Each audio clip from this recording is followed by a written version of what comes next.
Hey guys, welcome FJD Computer Design Classes. Myself Durga. How are you all? I hope you're right. So guys, आज की video में मैं आपको कुछ Python के फंडामेंटल्स को लेके आई। वैसे तो ये क्लास 11 के चैप्टर 4 है फंडामेंटल, बट जो लोग बिगनर्स हैं जो पाइथन को पढ़ना चाहते हैं, सीखना चाहते हैं, उनके लिए वीडियो बहुत हेल्पफुल रहेगा।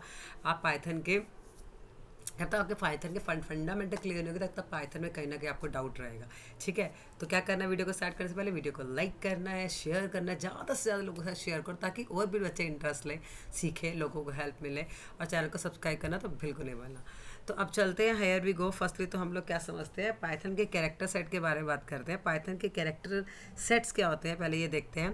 पाइथन के कैरेक्टर सेट्स होते हैं, एक हमारा अल्फ़ाबेट हो गया। अल्फ़ाबेट के अंदर आपको पता है कि अल्फ़ाबेट में के स्मॉल A to Z भी आ सकता है और कैपिटल A to Z भी आ सकता है, तो ये हमारे अल्फ़ाबेट्स में आ गया। डिजिट के अंदर हमारे 0 to 9 डिजिट आते हैं, आपको पता होगा। स्पेशल सिम्बल्स में हमारे पास स्पेशल कैरेक्टर्स आते हैं जो हमारे सिम्बल्स आपको दिख रहे हैं यहाँ पर।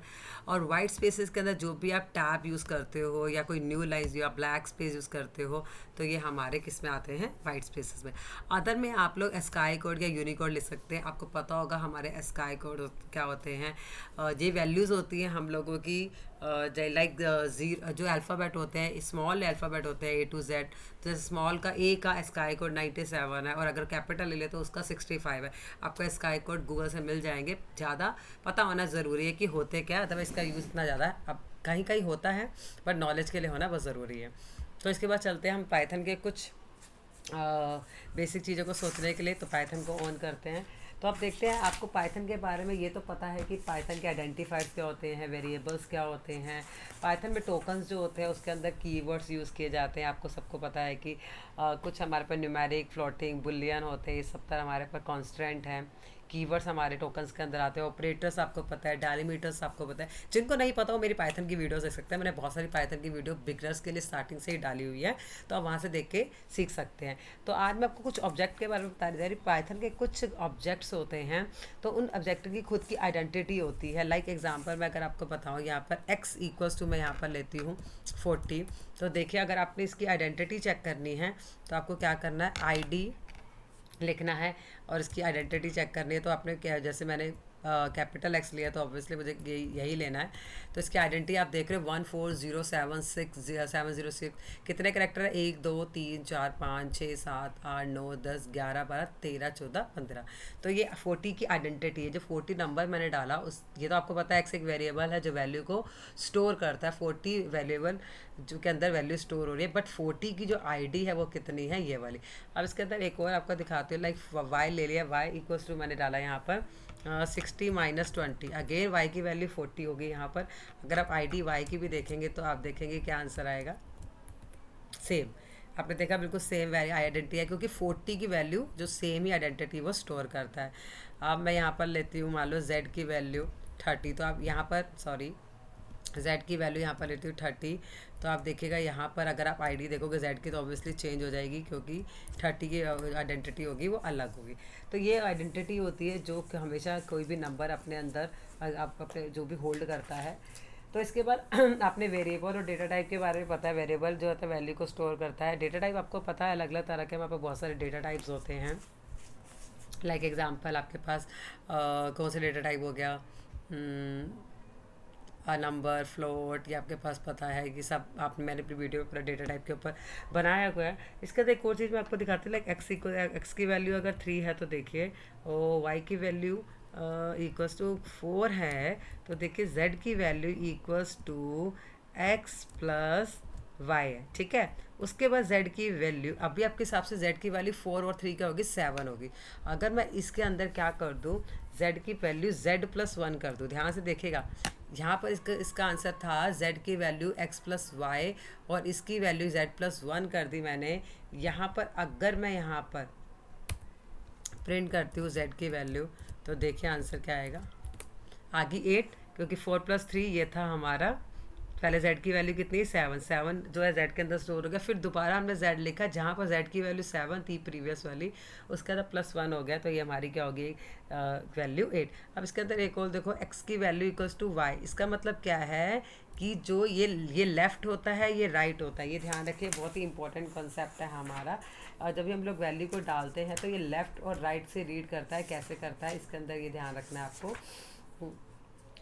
एल वैल्यू होती है, राइट वैल्यू होती है, एल वैल्यू हमारी एक्स है जो वेरिएबल हो गया, और राइट वैल्यू वाई है, जो भी वाई की वैल्यू जो भी स्टोर होगी वो उसके अंदर जाएगी। लाइक मैंने एक्स इक्वल्स टू वाई कर लिया, तो देखते हैं कि प्रिंट एक्स की वैल्यू कितनी आई 4। जो y की वैल्यू 4 थी वो x के अंदर जाके स्टोर होगी। ये कैसे चलता है, ये ऐसे y की वैल्यू x के अंदर जाके स्टोर हो गई, ठीक है। अब मैं क्या करती हूँ इसके अंदर एक और चीज़ करती हूँ, यहाँ पर y इक्वल्स टू एक्स करूँगी, तो देखिए प्रिंट y की वैल्यू क्या होगी 4। क्यों? क्योंकि अभी x की वैल्यू यहाँ पर 4 हो जाए, जो करंटली वैल्यू है वो उसी को ही उठाएगा, क्योंकि अभी यहाँ पर आपने प्रिंट करी थी वैल्यू 4 हो गई थी, इसलिए y की वैल्यू भी जो करंटली है, जो इसकी वैल्यू 4 थी वो इसके अंदर जाके सेव होगी, और x की वैल्यू क्या होगी y, ठीक है। तो अब यहाँ पर आप लोग कर सकते हैं ऐसे y की वैल्यू अगर आप चेंज कर सकते हो, तो अब y की वैल्यू यहाँ पर चेंज हो जाएगी। अगर मैं y की वैल्यू प्रिंट करती हूँ तो y की वैल्यू यहाँ पर होगी 5। तो ये छोटी छोटी बातें हैं जो आपको ध्यान रखनी है। इसके बाद हमारे पास कुछ बुलियंस के रिलेटेड बात करते हैं हम लोग। बुलियंस क्या होते हैं? हाँ, बुलियंस में आपको होता है येस या नो होता है, ट्रू या फॉल्स होता है, 0 या 1 होता है। तो अगर मैं यहाँ पर एक लेती हूँ बुलियन की वैल्यू इक्वल्स टू, मैंने यहाँ पर डाल दिया हम बुल डेटा टाइप, ऐसा आपको पता है कि जो भी हमारे आइडेंटिफायर होते हैं वो ऐसा डेटा टाइप नहीं लेते, तो बुल अंडरस्कोर 1 कर दिया मैंने। तो यहाँ पर मैंने चेक कर दिया कि 6 जो है वो ग्रेटर दैन 6 जो है ग्रेटर दैन 8 है। चेक कर, सॉरी माय मिस्टेक, हाँ। तो अब यहाँ पर देखिए, अब आप प्रिंट करेंगे कंडीशन की, चेक करते हैं यहाँ पर ऐसे भी चेक कर सकते हैं हम। बुल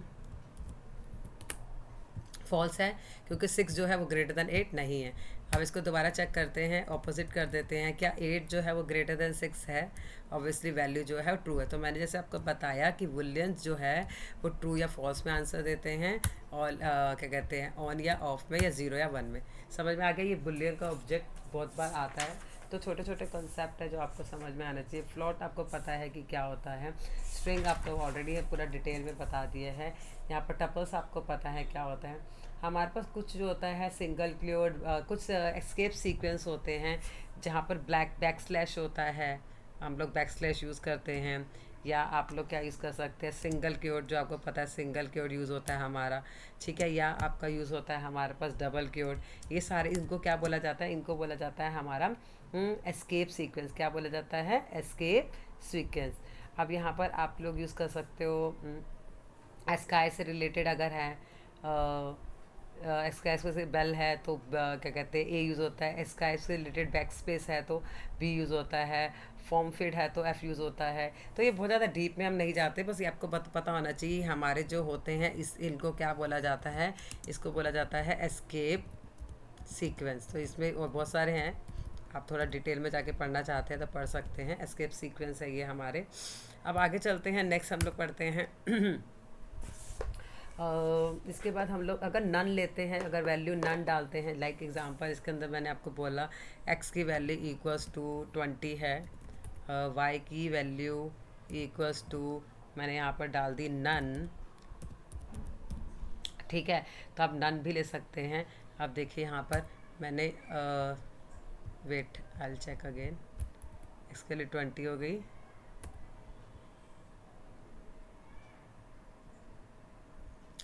यहाँ पर इसको नन के लिए n आपको बड़ा होना चाहिए, n बड़ा होना चाहिए, नन हो गया। तब यहाँ पर मैं प्रिंट करती हूँ x को, तो देखिए आंसर क्या आएगा, 20 आ गया।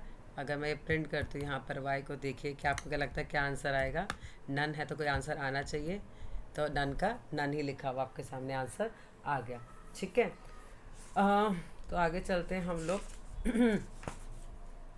टाइप आपको पता है, टाइप आपको बताता है कि मेरे पास किस तरह का डेटा टाइप है। तो मेरे को टाइप करना है अगर डेटा टाइप, तो मेरा इंटीजर है, ये आपको पता है। फ्लोट होगा तो फ्लोट दिखाएगा, जो भी डेटा टाइप आपका होगा उसके हिसाब से वो डेटा टाइप को टाइप के हिसाब से आप तो यूज़ कर सकते हैं। ठीक है। असाइनमेंट ऑपरेटर आपको पता है कि एक चीज़ बहुत इंपॉर्टेंट है, आपको पता है कि एक्स अगर मैं यहाँ पर डाल रही हूँ एक्स इक्वल्स टू 20 है, तो ये सिंगल इक्वल्स टू है, जो ये हमारा असाइनमेंट ऑपरेटर होता है। ये हमारा क्या होता है, असाइनमेंट ऑपरेटर। तो आप देखते हैं यहाँ पर क्या बोल दिया, अगर अब मैं यहाँ पर डालती हूँ एक्स इक्वल्स टू 20, तो ये हमारा क्या है, अरिथमेटिक ऑपरेटर है, रिलेशनल ऑपरेटर है, जो हमारा इक्वल्स टू है। तो अगर मैं एक्स इक्वल्स टू 20 आ गया, मतलब जो एक्स की वैल्यू 20 है और 20 के इक्वल है, तो ये हमारा ट्रू है। तो देयर इज अ डिफरेंस। अगर आप सिंगल इक्वल्स टू ले रहे हो डैट इज असाइनमेंट ऑपरेटर, अगर डबल इक्वल्स टू ले रहे हो डैट इज हमारा क्या है, असाइनमेंट रिलेशनल ऑपरेटर। ठीक है, ये ध्यान रखिएगा दोनों इक्वल्स टू में। अब मल्टीपल असाइनमेंट भी हम कर सकते हैं, कैसे कर सकते हैं, like X Y Z equals to 20 30 से इसे क्या बोल रही हूँ मैं, कि ये कॉमा से सेपरेट होते हैं। तो अगर आपसे मैं पूछूँ y की वैल्यू कितनी आएगी, यहाँ पर तो 30 है, z की वैल्यू कितनी है 2 है, x की वैल्यू कितनी है यहाँ पर आपकी 20 है। तो ये एक्स वाई जेड हम मल्टीपल ऑपरेटर को ऐसे भी असाइन कर सकते हैं, ये तरीका भी है मल्टीपल ऑपरेटर को असाइन करने का। ठीक है, तो अभी आपको इतना समझ में आया। एक और तरीका भी आप असाइन कर सकते हैं, like A equals to B equals to C equals to यहाँ पर क्या आ रहा है 20। तो अब तीनों की वैल्यू ए बी सी तीनों की वैल्यू क्या है 20, देखिए तीनों की वैल्यू क्या होगी 20। तो हम इस तरीके से भी अपने मल्टीपल असाइनमेंट कर सकते हैं। ठीक है, आपको यहाँ से समझ में आ रहे हैं फंडामेंटल। मैं और भी नेक्स्ट वीडियोस बनाऊंगी, कुछ और भी बहुत सारे फंडामेंटल। आपको वेरिएबल के रूल्स पता है, आइडेंटिफाई के रूल पता है, हमें किन किन बातों को ध्यान रखना है, नहीं पता अगेन आप मेरी पाइथन की वीडियोस जा सकते हैं, मैं उसका लिंक इस वीडियो के साथ शेयर कर दूंगी। म्यूटेबल डेटा टाइप कौन से होते हैं, इम्यूटेड डेटा टाइप कौन से होते हैं, जो भी वैल्यू को चेंज कर सकते, कैन बी चेंज, तो वो हमारे क्या होता है, जो अभी असाइंड वैल्यू है क्रिएटेड एंड असाइन कर सकते हैं वैल्यू को, म्यूटेबल वेरिएबल्स होते हैं। और नॉन म्यूटेबल क्या होता है, जिसमें हम वैल्यू को बिल्कुल भी चेंज नहीं कर सकते। म्यूटेबल में चेंज कर सकते हैं, नॉन म्यूटेबल में हम वैल्यू को चेंज नहीं कर सकते, इस बात को ध्यान रखिएगा। अब जैसे कि हमारा लिस्ट, डिक्शनरी एंड सेट जो है वो म्यूटेबल है, और जो इम्यूटेबल है वो integer, float, Boolean, string, tuple. ठीक है, ये है कीवर्ड्स। आपको पता है क्या होता है। एक और चीज़ मैं आपको लास्ट बताना चाह रही हूँ, उसके बाद मैं आपको नेक्स्ट वीडियो में और बेसिक इन्फॉर्मेशन दूंगी। एक्सप्रेशन क्या होते हैं, आप जैसे मैथ्स के एक्सप्रेशन पढ़ते हैं ना, वो तो आपके नॉर्मल होते हैं, बट जो हम लोग क्या कहते हैं पाइथन में एक्सप्रेशन देते हैं ना, वो भी हमारे पाइथन में भी एक्सप्रेशन काम करते हैं। लाइक ये मैं आपको करके दिखा रही हूँ, ये पाइथन के एक्सप्रेशन है। ठीक है, तो अगर मैं यहाँ पर y लिखती हूँ तो आंसर देखिए क्या आएगा हमारे पास 30.0। पहले पेरेंथेसिस पता आपको, पहले ब्रैकेट सोल्व करता है, फिर आपको पता है डिवाइड, मल्टीप्लाई, एडिशन, सब्सट्रैक्शन, जो तरीका होता है उसी के हिसाब से हमारा ये एक्सप्रेशन सॉल्व करता है। ये हमारे एक्सप्रेशंस होते हैं, ये पाइथन के अंदर जो एक्सप्रेशन यूज़ करते हैं। आई होप आपको समझ में आ चुका होगा। कोई भी डाउट आप कमेंट सेक्शन में पूछेगा। ये छोटी छोटी वीडियो आपके हेल्प के लिए मैं बना रही हूँ, और भी फंडामेंटल की वीडियो बनाऊंगी। और क्लास 11 के कुछ टॉपिक रहते हैं, अभी जैसे लास्ट वीडियो मैंने क्लास 11 की बनाई है, तो ये कुछ वीडियोस जो पाइथन फंडामेंटल से रिलेटेड थे, ये सबके लिए है, बिगनर्स के लिए, सबके साथ शेयर कर सकते हैं, कोई भी इससे सीख सकता है। अब क्या करना है, वीडियो को जैसे लोगों को शेयर करो, लाइक करो, चैनल को सब्सक्राइब करना बिल्कुल मत है। और सबसे इंपॉर्टेंट, अपना ख्याल रखिएगा। Bye bye, take care, have a wonderful day.